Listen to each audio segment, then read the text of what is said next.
تم لوگ تو آتے ہو بیان سن کے چلے جاتے ہو, جو میرے واٹس ایپ پہ دھمکیاں آتی ہیں نا مجھے, میں ابھی اپنا واٹس ایپ کھول کے آپ کو دکھاؤں اور مجھے جو دھمکیاں ملتی ہیں اس پہ میں تو ایف آئی آریں کٹا سکتا ہوں. جو قتل کی دھمکیاں, ابھی میں نے انجینئر کے بارے میں بیان کیا نا کہ 295C نہیں لگتی, اس پہ جو مجھے واٹس ایپ پہ دھمکیاں آئی ہیں کہ تو بھی گستاخ ہے, تو بھی واجب القتل ہے, پورا ایک طویل سلسلہ دھمکیوں کا چل رہا ہے.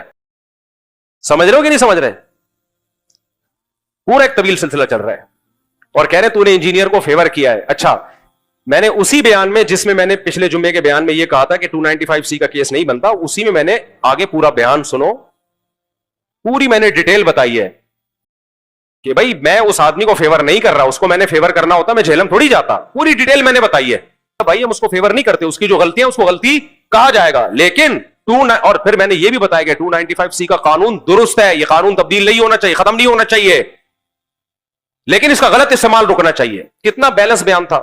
ادھر سے الگ دھمکیاں آ رہی ہیں کہ تو گستاخوں کو سپورٹ کر رہا ہے, اور اپنے والوں سے الگ دھمکیاں آ رہی ہیں. اپنے والوں سے وہ دھمکیاں یہ آ رہی ہیں کہ وہ بھی دھمکیاں دے رہے ہیں کہ تم اس کو گستاخ کیوں نہیں قرار دے رہے. تو یار ہم تو دونوں طرف سے ہی گئے, اپنے دیوبندی بھی ہمیں لتاڑ رہے ہیں اور وہ جو دوسری پارٹی ہے وہ تو ویسے ہی لتاڑ رہی ہے, ہم تو بالکل تنہا ہو گئے. کیا خیال ہے؟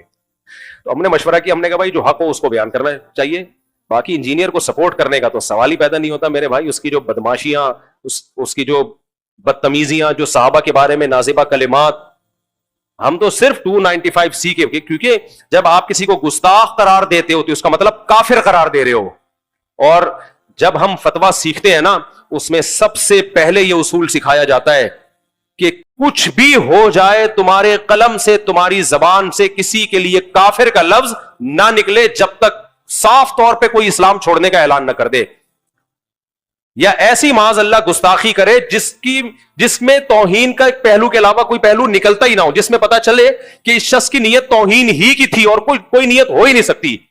جب تک 1% بھی چانس ہونا اس کو گستاخی کے فتوے سے بچانے کا, تو اس کو بچایا جائے گا. تبھی تو میں نے ریفرنس دیا تھا کہ آپ مجھ پہ اگر اعتراض کرتے ہو تو آپ دارالعلوم کورنگی سے فتویٰ لے لو. وہ بھی تو علماء, ان کو بھی تو دیوبندی کہا جاتا ہے, حالانکہ وہ اپنے آپ کو دیوبندی نہیں کہتے, وہ سمپل مسلمان کہتے ہیں, لیکن لوگوں نے ہم سب کے کھاتے میں دیوبندیت کا نام ڈال دیا ہے. بھائی ہم تو وہ مسلمان ہیں جو ہندوستان میں جب اسلام آیا تھا ہم اس کو فالو کر رہے ہیں, تو ہمیں جو لوگوں نے دیوبندی کا بریلویوں سے فرق کرنے کے لیے کہا, ورنہ ہمارا کوئی فرقہ نہیں ہے. آپ دارالعلوم کورنگی سے فتویٰ لے لو, آپ بنوری ٹاؤن سے فتویٰ لے لو, جامعہ فاروقیہ سے ریٹرن فتویٰ لے لو, کوئی بھی اس بیس پہ انجینئر کو کہ اس نے عیسائیوں کی طرف غلط بات منسوب کی ہے, یہ کیس تو بنے گا کہ عیسائیوں پہ جھوٹا الزام لگایا, یہ کیس بھی بنے گا کہ عیسائیوں کے بارے میں غلط بات کی, عیسائیوں کو غیر محفوظ, یہ سب بن سکتے ہیں اگر کوئی بنانا چاہے.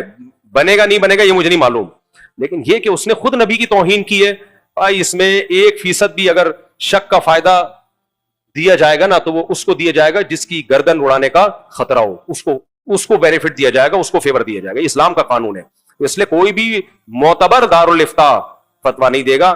میرا قصور یہ ہے کہ میں چونکہ میڈیا میں بیٹھا ہوا ہوں تو میں نے میڈیا پہ ایک بیان داغ دیا.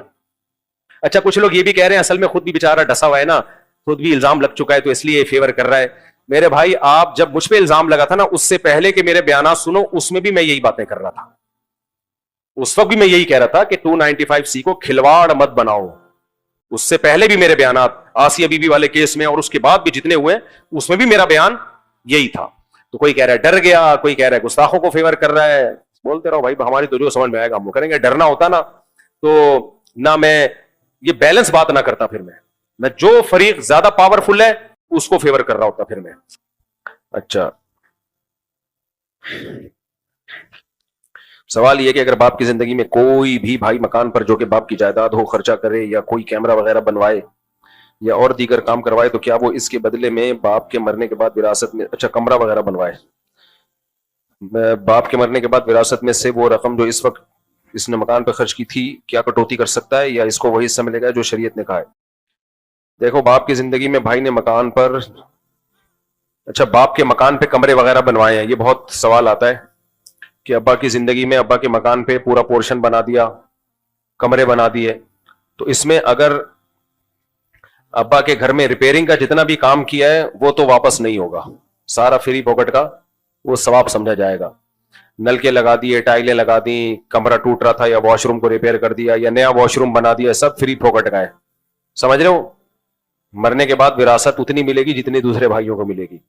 البتہ اگر کسی نے پورا اپنے پیسوں سے اوپر پورشن بنا دیا, ایک بھائی نے پورا الگ سے پورشن بنا دیا, سارا اپنا پیسہ خرچ کیا اس میں, پورا پورشن گھر بنا دیا اوپر,